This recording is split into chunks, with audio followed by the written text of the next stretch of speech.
They force her to move before she even sat down. No greeting, no confirmation, just a demand, quiet, sharp, and cold. A black woman, elderly but upright, dressed in muted class, dared to enter a space they believed she didn't belong in, first class. And from that moment, everything shifted. The flight hadn't taken off, but the judgment already had. He was the kind of man who didn't need to shout to insult you. His smirk did the talking. White, powerful, untouchable. Or so he thought. With every passing minute, his condescension grew bolder, his words louder, his cruelty more creative. And she said nothing. She didn't raise her voice. She didn't fight back. She just waited, watched, and held something in her silence that no one, not him, not the crew, not the passengers, was prepared for. This isn't just a story about disrespect. It's about what happens when the wrong person thinks they're above everyone and chooses the absolute worst target. If you think you've seen savage karma before, you haven't seen this. Tap like, subscribe to the channel, and drop a comment with where you're watching from. And tell us, what would you have done if you watched someone being treated like they didn't even belong in the seat they paid for? Get ready. This flight changes everything. The hum of the jet engines was muffled behind layers of luxury. The polished hush of first class, broken only by the soft clink of champagne glasses and the rustle of leather briefcases. Odella Vance, dressed in a camel-colored wool coat and navy blue slacks, quietly settled into seat 2B with the deliberate poise of someone used to being underestimated. She placed her handbag beneath her feet, crossed her hands in her lap, and glanced once out the window before closing her eyes. Her ticket had cost more than a month's rent in most cities, but she wasn't thinking about that. She was thinking about how nice it would be to finally rest. Then Chase Whitford entered the cabin.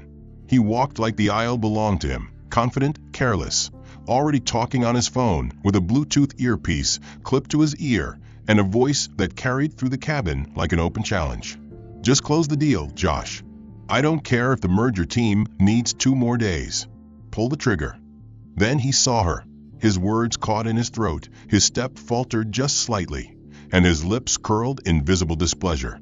Seriously, he muttered, eyeing seat 2A, which he'd reserved, and the adjacent 2B, which he had attempted to buy out for personal space. Odella, a black woman well past 60 with quiet dignity in her posture, sat where he assumed no one should be.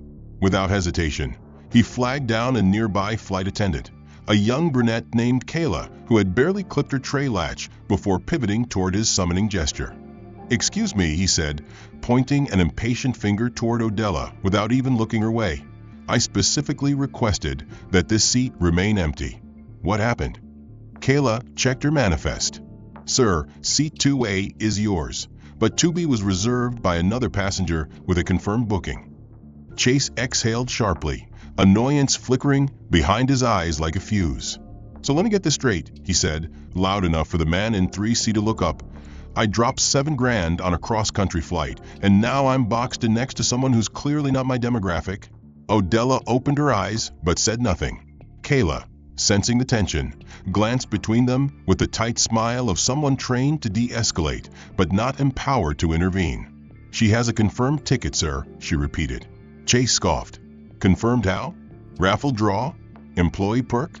Some promo giveaway for people who've never even stepped inside a boardroom?" His voice, rich and patronizing, floated across the cabin like spilled perfume. Odella turned her head toward the window again. She could feel the words aimed at her, each one a pebble thrown not to wound, but to belittle. Kayla's face flushed slightly. "We're fully booked. There's no alternate seating available." Chase raised an eyebrow. "You expect me to endure a 5-hour flight pressed against someone who smells like mothballs and public transit?" A few nearby passengers chuckled nervously, unsure whether to find it amusing or offensive. Chase leaned slightly toward Odella. "Ma'am," he said with theatrical politeness, "are you absolutely certain you're in the right cabin? Maybe someone from ground staff pointed you here by mistake." Odella's jaw tensed ever so slightly, but she didn't speak. The silence only emboldened Chase. "You know, they really need better vetting for first-class access," he continued. shaking his head. This isn't a Greyhound bus. This is for people who've built something, owned something, contributed something. After a long pause, Chase added, then again, maybe this is your big break. Enjoy the legroom while it lasts. Kayla stepped in again. Mr. Whitford, please, she said gently. Let's try to keep the cabin respectful. Oh, I'm being respectful, Chase said with a smug grin. If I weren't, I'd ask her to show proof of income. There was laughter this time, from two men seated across the aisle, one of whom raised his wine glass in mock toast. Odella didn't move, didn't flinch, but her fingers were curled tightly around the edge of her seat. Chase sat back, draped his jacket over the armrest between them with deliberate sprawl, and muttered just loud enough, "This is exactly why I don't fly commercial." A moment later, he leaned forward again, as if suddenly remembering something urgent. By the way, he said to Kayla, I have severe scent sensitivity. If she has food, lotion, or perfume on her, I'll need her moved. I'm not spending 5 hours with a migraine. Kayla hesitated, unsure what to say. I'll email the airline myself, Chase added. Or maybe I'll call the board. You think they like hearing that their platinum clients are being downgraded by proximity? The comment hit its mark. Kayla retreated silently. Odella, still wordless, looked down at her hands for the first time. Her knuckles were pale. 5 minutes later, as the cabin doors closed and pre-flight announcements began, Chase pulled out his phone and began recording a video selfie. So this is what $7,000 buys you these days, he said to the lens. Cramped seating, no privacy, and shared air with people who think business class means putting on their Sunday best. He tilted the camera toward Odella for a brief second before flipping it back. Note to self, next time, charter. She heard every word, but still didn't react. As the plane began taxiing down the runway, the lights dimmed and Chase leaned back with a triumphant grin. Let the peasantry fly, coach, he said under his breath. Let them earn their seats. As the aircraft leveled into its cruising altitude and cabin service began to stir awake, Chase Whitford took it upon himself to reclaim the space around him. Odella Vance sat motionless, her hands folded politely in her lap, her gaze still fixed on the window, where clouds drifted like indifferent spectators, unaware of the microcosm of cruelty unfolding inside. Chase, meanwhile, retrieved a small atomizer from the inner pocket of his jacket, flicked the top with theatrical flourish, and without a word, sprayed a heavy, musky cologne 3 times directly into the air between them. The scent burst into the confined space, rich with sandalwood, leather, and arrogance. He leaned back and waved his hand dramatically, as though clearing something foul. Sorry, he said, loud enough for several rows to hear. I get migraines from laundry detergent. That is bargain bin kind. You know what I mean. Odella didn't respond, didn't twitch, didn't flinch. But the scent was cloying, wrapping around her like a barrier, one she didn't ask for and couldn't escape. Chase then pulled out his laptop, a matte black, ultra-thin device that glinted like a weapon. With the ease of someone who lived in digital boardrooms, he tapped his AirPods in, opened a Zoom window, and joined a live video call without headphones, letting the audio bleed freely into the cabin. Let's get this merger finalized, people, he announced, not to his colleagues, but seemingly to the room, as if casting a net of status. Ignore the noise. Just listen to the numbers. The video feed populated with 6 faces in little boxes, all sharp suits and sterile lighting. Chase angled the screen deliberately, away from himself and directly toward Odella, who now saw her reflection ghosted alongside a spreadsheet of quarterly earnings. Say hi to our future partners, he said with a smirk, nudging the laptop in her direction. One of the men on the call, a young VP with slick back hair, squinted and said, Is that the new hire? Laughter erupted from the screen. Chase chuckled. Nah, just a temporary seatmate. Diversity in motion. Huh. The call continued. No one muted. No one questioned the ethics. Odella remained silent, her dignity held tightly in the narrowing space around her, even as her very presence was turned into a joke. Soon after, Chase tapped open a loud video ad, an investment pitch filled with stock music, buzzing narration, and upward trending graphs, then placed his phone on the shared armrest between them. "Thought you might enjoy this," he said dryly. "It's about wealth management. Probably not relevant, but who knows?" The ad played at mid-volume, forcing her to hear phrases like accumulated net value, generational assets, and exclusive investor tiers, while the words flashed across the screen like insults dressed as aspiration.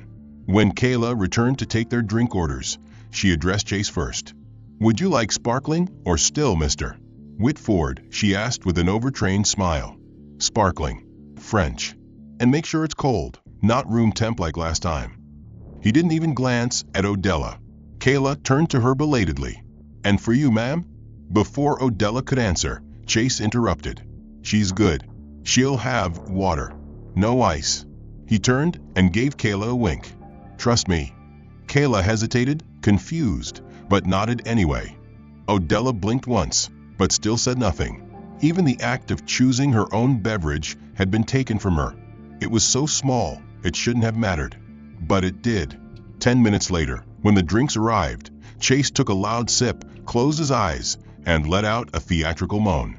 "Finally," he said. "Some luxury." For a second there, I thought I was back in economy. The dig hit harder this time. His words weren't aimed at her. They were aimed through her, like she wasn't really there, like she was a disruption in the wallpaper of his privileged world. Then, with slow deliberation, Chase unwrapped a designer silk sleep mask and draped it over his eyes. But not before saying, "Wake me if she tries to sell me anything. I once got cornered in a cab by someone trying to pitch community banking. Never again." The man across the aisle, the same one who had snickered earlier, raised his eyebrows in mild discomfort, but said nothing. No one did. The silence in the cabin had thickened, not in solidarity with Odella, but in the weightless awkwardness of passive complicity. Odella exhaled softly. She stared out the window again. Somewhere far below, the land stretched silent and neutral. Her reflection on the window pane shimmered, superimposed against a backdrop of sky. In that faint ghost of herself, she saw not weakness, but the fragility of restraint, the ache of swallowing pain because the world offered no space for it. Chase's voice drifted in again, muffled by the mask, but not enough. "I hope they clean the seat after this flight. Allergies. You understand." Having exhausted his personal insults, he now turned outward, recruiting the cabin to validate the narrative he'd crafted. One where he was the victim of a broken system, trapped beside someone who didn't deserve to be there. He took off his sleep mask with a dramatic sigh and glanced back toward the woman seated diagonally behind him, a blonde in her late 20s with a Louis Vuitton clutch and perfect posture, who had spent the last half hour scrolling through photos of yachts on her phone. "Excuse me," Chase said, tapping her lightly on the armrest behind him. "Would you mind switching seats? I think you'd appreciate the view more from up here." She looked confused at first, but then smiled politely, uncertain. "I'm sorry." He leaned in slightly, lowering his voice enough to sound exclusive but not private. "You seem more aligned with the premium atmosphere," he said, nodding toward Odella without directly gesturing. "I just think you'd enjoy it more. And honestly, you'd elevate the row." The woman glanced at Odella, who hadn't moved or reacted, then back at Chase. "I think I'm okay where I am," she said gently, but her smile had tightened. Chase chuckled. Of course. I just thought I'd offer you the chance to not sit next to that guy with the perpetual throat clear." He gestured to the man beside her and winked, trying to pivot the rejection into a joke. She gave a forced laugh and turned away, clearly uncomfortable, but unwilling to escalate. Undeterred, Chase turned to Kayla as she passed with a tray of mixed nuts. "Hey, question," he said, dropping his voice just enough to sound conspiratorial. "Can we get someone from the crew to maybe check on her?" He tilted his chin subtly toward Odella. "She hasn't said a word in 2 hours. She hasn't touched her drink. I'm concerned. It could be a cognitive issue, you know? Early stage confusion?" She looked a little lost when she boarded. Kayla frowned. "She seemed fine to me," she said, though her voice wasn't as firm as before. Sure, Chase said quickly, raising his hands like a concerned citizen. "I just wouldn't want anything awkward to happen mid-flight. You know how it goes. One moment she's quiet, next moment she thinks she's landing the plane." He laughed, expecting Kayla to join him. She didn't. She nodded once and walked off. Minutes passed, and Chase leaned into his second act. He pulled out his phone and began typing rapidly, then chuckled to himself as he said, "I swear, if this goes viral, I want royalties."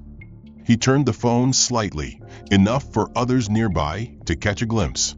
On the screen was a draft tweet. Paid $7K for first class. Got a silent monk with mothballs and paranoia. God help me. #airline scam. A man across the aisle noticed and snorted. "That's brutal," he said under his breath. "But fair." "Tell me about it," Chase replied, glad to have found an audience. "I mean, what happened to standards? I remember when flying first class actually meant being around your own tier." The man nodded, then lowered his voice and asked, "You think she's one of those activist types?" Chase smirked. "Either that or a scholarship charity case. They've got quotas now, you know." Odella could hear it all, every word clear as crystal beneath the thin veneer of cabin decorum. She didn't shift, didn't interrupt, didn't even blink, but her hands had slowly clenched in her lap, the skin at her knuckles pale, her fingertips pressing into the soft lining of her coat. Her silence had become a canvas for their assumptions, a void they filled with their own insecurities, projected with confidence and framed as humor. Chase flagged down another attendant, not Kayla this time, but a male steward with sharp cheekbones and a clipped tone. "Hi, sorry," Chase said with mock concern. "Can I request a different meal option? I suddenly lost my appetite sitting here." The steward furrowed his brow. "We've already distributed all entrees, sir." "Then just take mine back," Chase said. "No offense, but something about this row. It's not what I paid for." He punctuated the statement with a glance at Odella. The steward didn't respond, but the message landed. The tension around them began to shift, not because of confrontation, but because of accumulation. A steady drip of dismissive glances, whispered jokes, and theatrical sighs that transformed one woman's seat into a spectacle. The blonde behind them whispered something to her friend across the aisle. The friend giggled, then covered her mouth when Odella's eyes flicked back. Even that moment, just one glance, was seen not as dignity, but as a challenge. Chase leaned back again, his voice lower now, almost bored.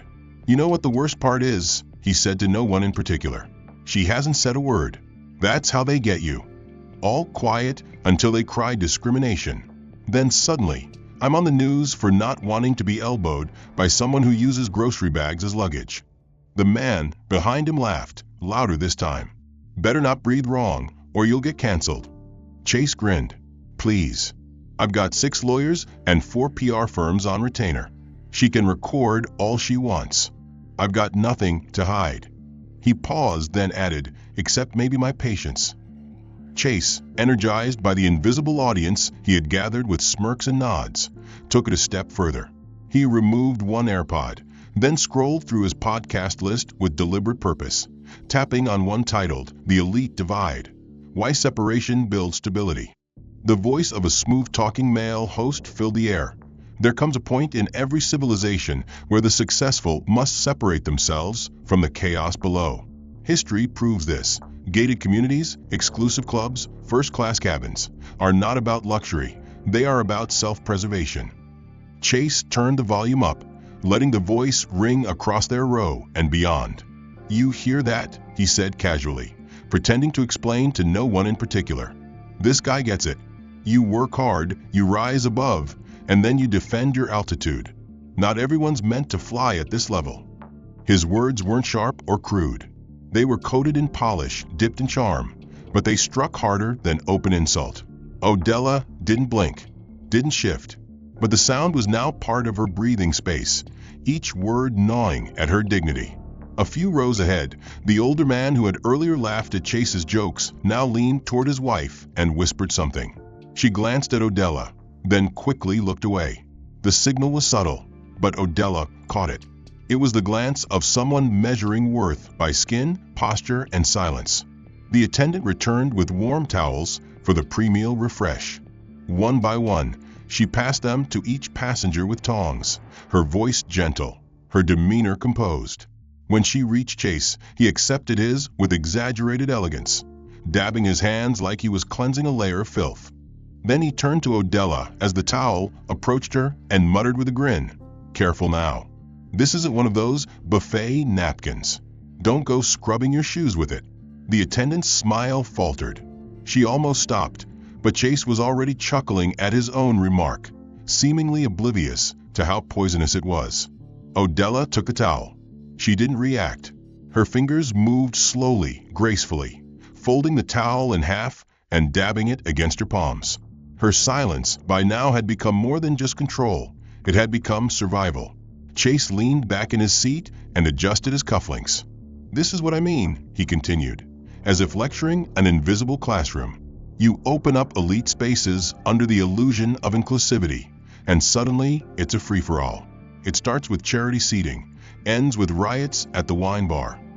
The man across the aisle, an older executive with a conference badge still hanging from his lanyard, nodded thoughtfully. "It's dilution," he said quietly. "If everyone's elite, no one is." "Exactly," Chase replied, satisfied. The podcast continued. Legacy families have an obligation to maintain the structure.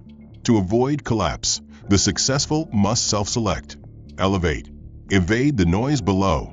Chase closed his eyes like he was at church, basking in the confirmation of his worldview. Odella, still seated upright, now rested her hands on her thighs, her palms pressing down gently, grounding herself. The words didn't just sting, they hummed through the metal frame of the seat, buzzed in the oxygen, clung to her skin. It wasn't just arrogance anymore. It was targeted philosophy, intellectualized exclusion delivered through Wi-Fi. When the meal carts rolled out, Chase waved over the sommelier.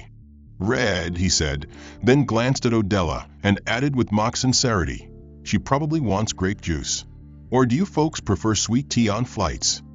The sommelier hesitated, clearly uncomfortable, but Chase laughed before she could respond. "Relax. It's a joke. Come on, learn to take a joke."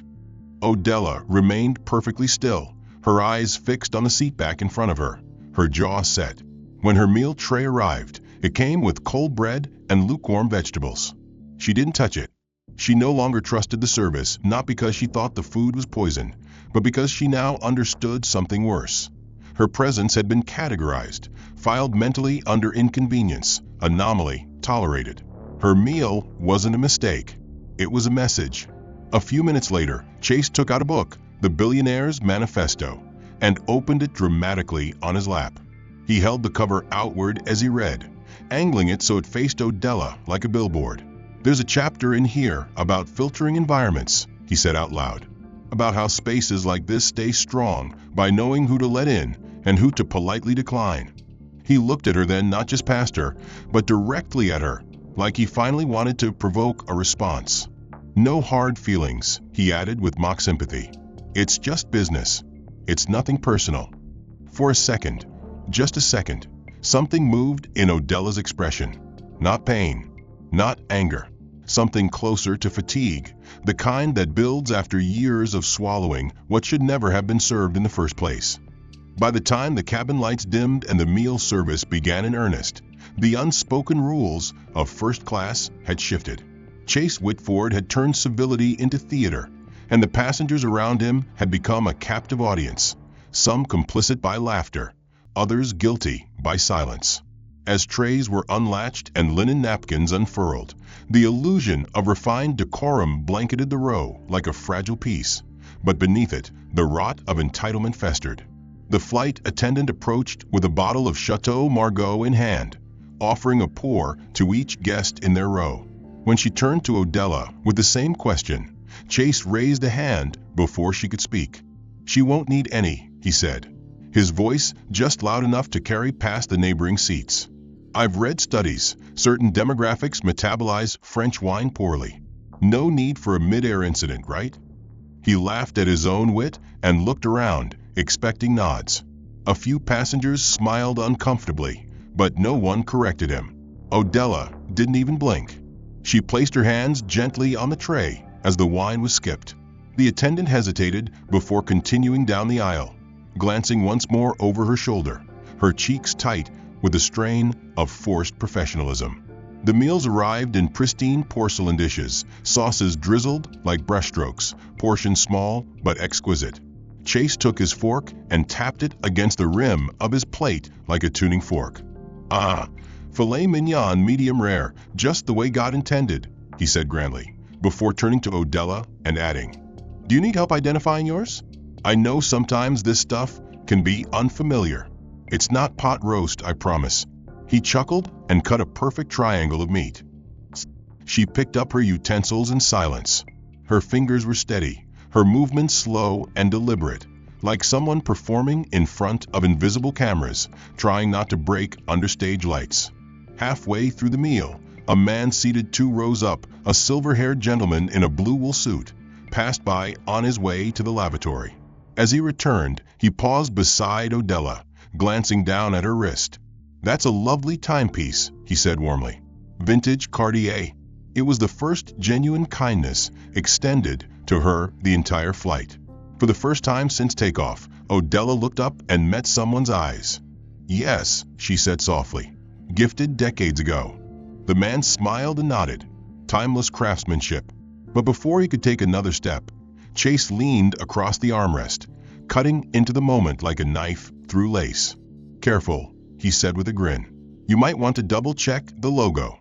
These days, Canal Street copies are pretty convincing, especially when you pair them with clearance rack handbags." The man blinked, caught off guard.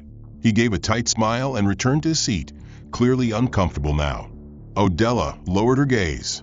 Her wrist retreated beneath her sleeve. As dessert service rolled through, tiny ramekins of creme brulee with precisely torch tops. Chase tapped his spoon and said, "Bet you didn't think you'd get French custard at 35,000 feet. Huh. Then, to no one in particular, she probably thinks it's flan." Another wave of laughter floated across the cabin like sour perfume. Kayla approached once more with coffee service. "Espresso, sir?" she asked. "Double," Chase said. Then he glanced sideways. "Better skip hers. Don't want any accidents." He raised his eyebrows suggestively. People her age, things get unpredictable. It was in that moment, small and almost imperceptible, that Odella's hand trembled ever so slightly as she reached for a napkin. Not enough for anyone to comment on, but enough for Chase to notice. And he did, and it thrilled him, because, for the first time all flight, he saw that something had cracked. He leaned closer, speaking now in a lower tone, just for her. "You know, I've been generous. I could have made a real scene. I could have called the purser and demanded you be moved. But I didn't. I let you sit here. You should be grateful. This experience, it's probably the closest you'll ever get to this kind of service again." His voice was silk wrapped around poison. "So why don't you smile? Pretend you're enjoying it. That's what this seat's for, right? Playing pretend." Odella didn't look at him. Her eyes were locked on the remaining bite of her dessert, as if she were trying to anchor herself to something that wouldn't move under pressure. Across the aisle, another passenger, a middle-aged woman with a navy pantsuit and glossy nails, turned her face toward the window, pretending to admire the clouds. She had heard every word. So had the man beside her. So had the crew. No one said a thing. Chase leaned back, smug and victorious, sipping his espresso like a man who had conquered not a person, but a principle. He looked around and said, "Some of you may think I'm being harsh, but look around. This cabin used to mean something. Now, it's charity. It's optics. We pay for silence, and they sell us discomfort. No thanks." After enduring Chase Whitford's public humiliations through dinner, Odella Vance finally reached for the only tool she still believed she had control over: her phone. Her fingers moved with precision, her breath calm but shallow, as she opened her secure messaging app and began typing a quiet note to her executive assistant. It wasn't a complaint. It was simply a status update. In flight. Experiencing an issue. Will explain upon landing. She tapped send, then moved to open a private browser window to access a secured Wi-Fi line, but the screen went blank. The connection, strong moments earlier, now displayed an error. Network lock service restricted by onboard system. She tried again, refreshed. Still locked. She looked up, confused, and gently waved over the junior flight attendant. Chloe, a woman in her 20s who had maintained a respectful distance the entire flight. "Excuse me," Odella said, her voice gentle. "I think my Wi-Fi connection's been cut." Chloe leaned closer, checked the screen, and frowned. "That's odd," she murmured. "You're on the secure tier. It should be stable." Just as she was about to assist further, a voice cut in sharply from behind. "Crew bandwidth is currently prioritized." It was Marshall Denton, the lead purser on the flight. A tall man in his 50s, with graying temples, and the air of someone who managed problems by asserting his authority before understanding them. He had entered the cabin minutes earlier, summoned by a subtle nod from Chase and a brief mutter of, "She's becoming disruptive." Marshall walked forward with slow, deliberate steps and stood beside Odella's seat. "Ma'am," he began, using a voice that teetered on the edge of professional and patronizing, "we've temporarily rerouted bandwidth for crew communication and flight logistics. It's a standard adjustment during sensitive intervals." Odella looked up at him calmly. "I've used this connection on every flight without issue," she said. "Why now?" Marshall didn't flinch. "Sometimes the system reallocates automatically depending on volume. It's not personal." Chase, who had been quietly sipping cognac and pretending to scroll on his tablet, smirked just slightly and added, "She's probably streaming something heavy. You know how much data those recipe videos eat up." There was a ripple of laughter from somewhere behind. Marshall didn't acknowledge it. Instead, he folded his hands behind his back and said, "I understand the inconvenience, but I'd encourage you to embrace the quiet. Many of our passengers value a serene cabin." The message wasn't subtle.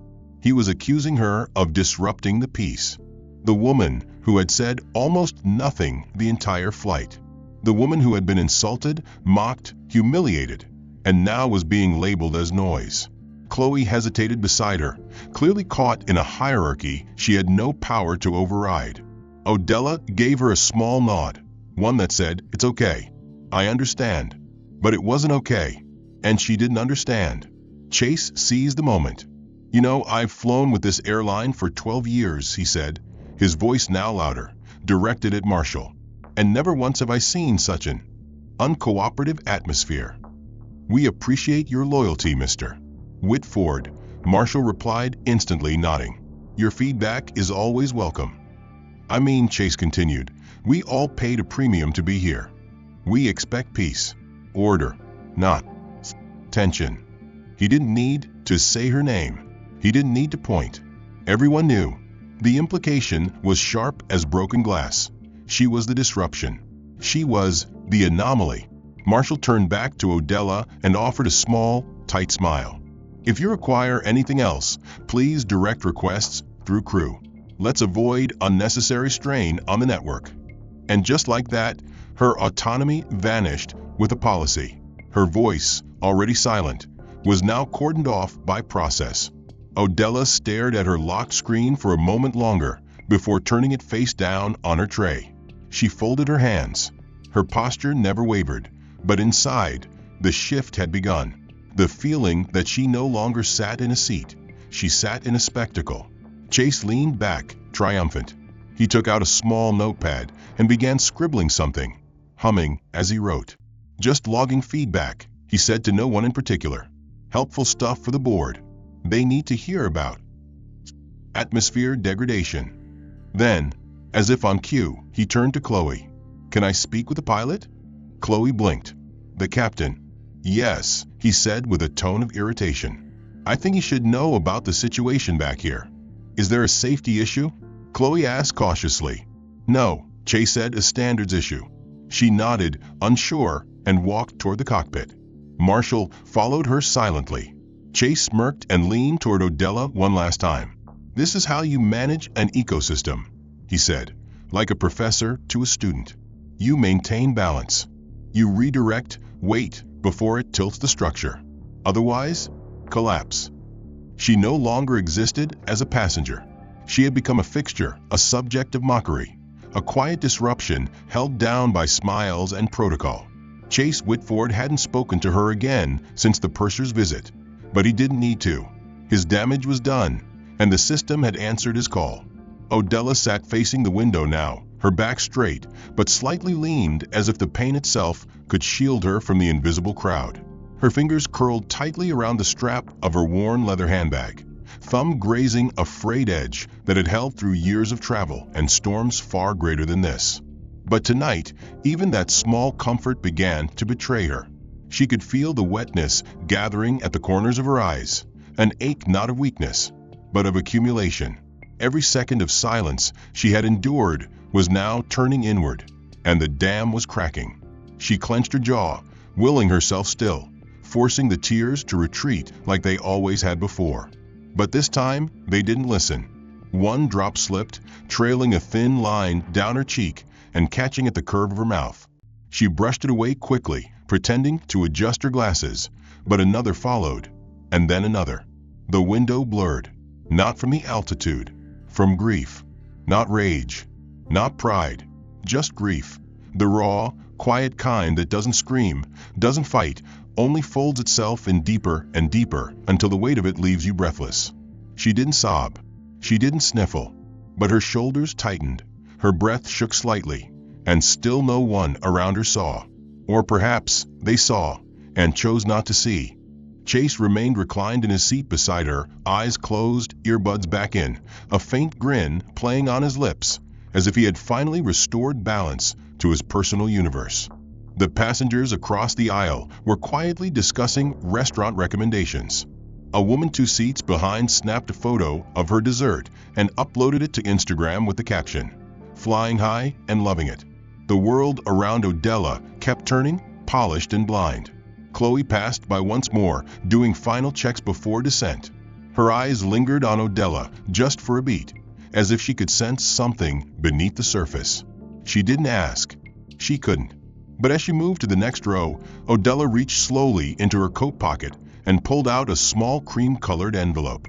She stared at it for a moment, her thumb gently smoothing the flap as if hesitant to let it go. Inside was a handwritten note, 3 sentences scrawled in deliberate cursive. She slid the envelope into her hand, waited until Chloe circled back, and then reached out with the same grace she had arrived with hours earlier. "Please," she whispered, voice barely audible over the cabin hum. "When we land, give this to your executive liaison." Chloe looked down surprised, then took the envelope silently and slipped it into her blazer without reading it. Their eyes met for the briefest moment, Odella's damp with something unspoken, Chloe's wide with a dawning unease. The captain's voice came over the intercom. "Ladies and gentlemen, we'll begin our descent shortly. Please return your seats to the upright position and ensure your tray tables are stowed." Seatbacks clicked. Windows were adjusted. Phones tucked away. But Odella didn't move. She remained angled toward the window, her hands folded over her lap now, the tear stains drying slowly against her cheeks. Chase stirred beside her, stretched like a lion waking from a nap, and gave a satisfied yawn. "Well," he said, removing one earbud, "not the most peaceful flight, but we made it." She didn't respond. He didn't expect her to. He tapped his phone twice, slid it into his pocket, and muttered, "Hope the airline learns a thing or two about gatekeeping." Then he stood, adjusted his collar, and smiled at the attendant waiting to escort him out upon landing. Odella Vance remained still, her back straight, eyes now dry but colder than before, clear in a way that only comes after surrender is abandoned and replaced with strategy. Her handbag was zipped, her coat buttoned, her envelope delivered. But now, there was one last move to make, one final thread to tug. Chloe passed by again, collecting the last stray glasses and double-checking seatbelts. Her steps paused ever so slightly beside Odella's seat, but she didn't speak. She didn't have to. Odella reached into the inner pocket of her coat and produced a small, flat card, metallic platinum, embossed with 2 simple initials and a serial number etched in black. She held it between 2 fingers, not as a challenge, not as a boast, but like a whisper too powerful to speak aloud. Chloe saw it, and her expression shifted. She took the card gently, almost reverently. "What should I?" she began, but Odella cut her off with a calm nod. "When we land, hand it directly to your executive operations lead. No one else." Her voice was soft, but the finality in it made Chloe straighten. "Yes, ma'am," she said. tucking the card into her uniform's inner lining. She moved on quickly, but her pace had changed. No longer routine, now purposeful. Up front, Chase Whitford remained oblivious, chatting with another passenger about a golf retreat in Scottsdale and laughing over a shared hatred for unqualified board seats. He had already forgotten Odella was there, reduced her to a footnote in a story he would later tell over cocktails about the woman who cried at altitude. But as the wheels extended beneath them and the cabin jolted slightly, Chloe disappeared through the curtain to the front galley, where Marshall Denton stood reviewing landing checklists. She leaned in, whispered something into his ear, and handed him the platinum card. Marshall took it with practiced skepticism, but when he flipped it over and read the name, his expression cracked. The steel in his posture faltered, his hands slowly lowered, and his lips parted slightly, like a man realizing too late that he had just insulted the author of his paycheck. "You're sure?" he asked. Chloe nodded. "She asked me to deliver it to executive command upon landing." Marshall didn't respond right away. He glanced back down the aisle, his eyes searching for the woman in 2B whom he had barely addressed, had quietly labeled the disruption a bandwidth burden, a problem to contain. But now everything shifted. The name on the card read, Odella M. Vance, founder and chair, Vance Aero Group. Marshall knew the name. Everyone in aviation knew the name. Vance Aero Group wasn't just a holding company. It was the controlling stake behind over a dozen international carriers, including the very one they were flying. The group owned 63% of the airline's global stock. In short, she didn't fly on their plane. They flew because she allowed it. A chill ran down Marshall's spine as he slowly exhaled. He looked at Chloe and said simply, "Notify the captain." Then he stepped through the curtain toward the cockpit, card still in hand. Meanwhile, back in the cabin, Chase tapped his fingers against the armrest, impatiently watching the digital altitude drop. He glanced at Odella, who was calmly adjusting the lapel of her coat. "Finally back on solid ground," he muttered. "But you can't wait to disappear into the crowd." "Huh?" She said nothing. She didn't have to. The wheels touched down with a soft thud and a chorus of squeaks. Brakes engaged, the reverse thrusters roared, and the aircraft began its final roll toward the gate.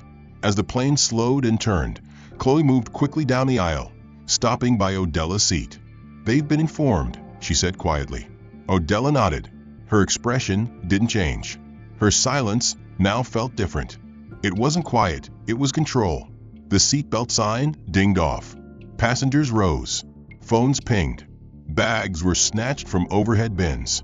Chase stood first, of course, stretching with exaggerated relief, oblivious to the shift in the air. "Don't forget to leave a 5-star review," he joked to the man behind him, who gave a non-committal chuckle. Chase reached for his briefcase and turned, ready to step into the aisle.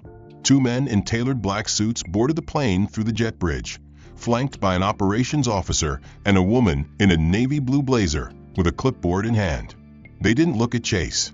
They looked directly at Odella. "MS. Vance," the woman said, voice calm and clear. "We're here to escort you to the executive terminal. Your transport is waiting." Odella rose slowly, smoothing her coat, picking up her handbag with the same elegance she had arrived with. Chase blinked. "Wait, what?" he muttered. "What's going on?" Odella didn't respond. She stepped into the aisle. Every head turned. The woman who most had dismissed, ignored, or quietly mocked now walked past them with a calm authority that needed no explanation. She didn't look at Chase, but as she passed him, the weight of realization hit him full in the chest. Passengers murmured in confusion, glancing toward the front of the plane, where uniformed personnel still flanked the exit door. Chase Whitford shifted on his feet, briefcase in hand, confidence thinning by the second. He glanced at his phone again, expecting a welcome home alert, maybe a confirmation for his car service, but instead found a single blinking notification from the airline's internal app, the one used by elite loyalty members and corporate stakeholders. It read, "Notice. Incident review in progress flight 308. Operational hold requested by Executive Command." He blinked, confused, then looked up. The air around him had changed. It wasn't colder, just tighter, like a room where everyone knew something he didn't. Marshal Denton appeared from the front, face pale, voice clipped. "Ladies and gentlemen, we appreciate your patience. Please remain seated for a few additional moments. There has been a security coordination request from the corporate office." Chase scoffed audibly. "Security? For what?" He said it louder than he intended, hoping someone would answer, but no one did.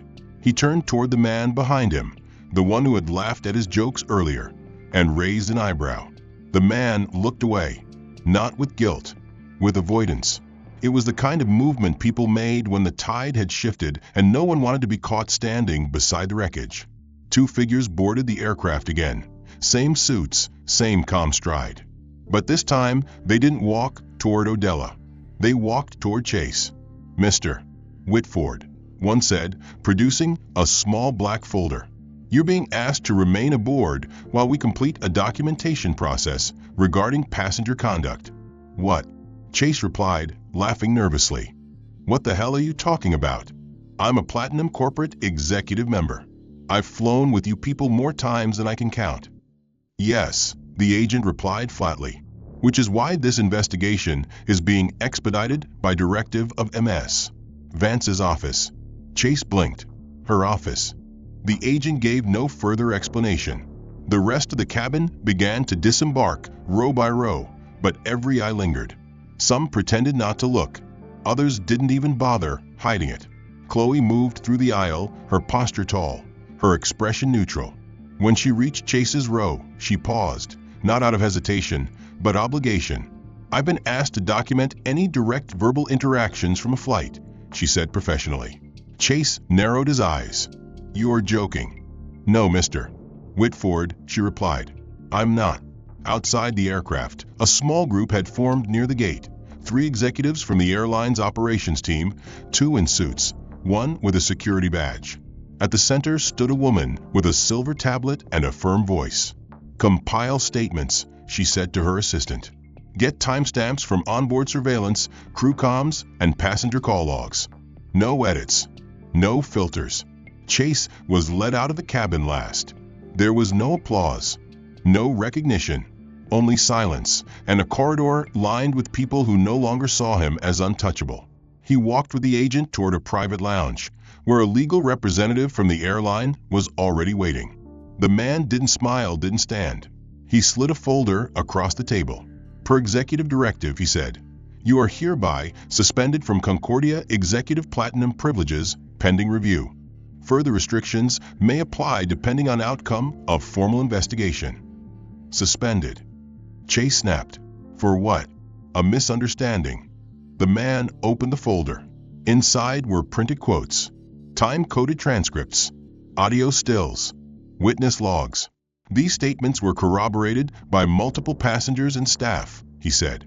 Some comments were recorded in the presence of minors. Some are being reviewed for racial bias under the FAA Civil Conduct Act.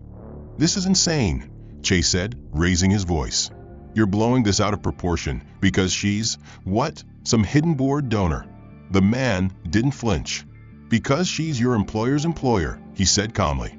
Back at the plane, Chloe returned to the galley. Her name had just been added to a special list, flagged for expedited promotion under the internal DI initiative launched by none other than Odella Vance.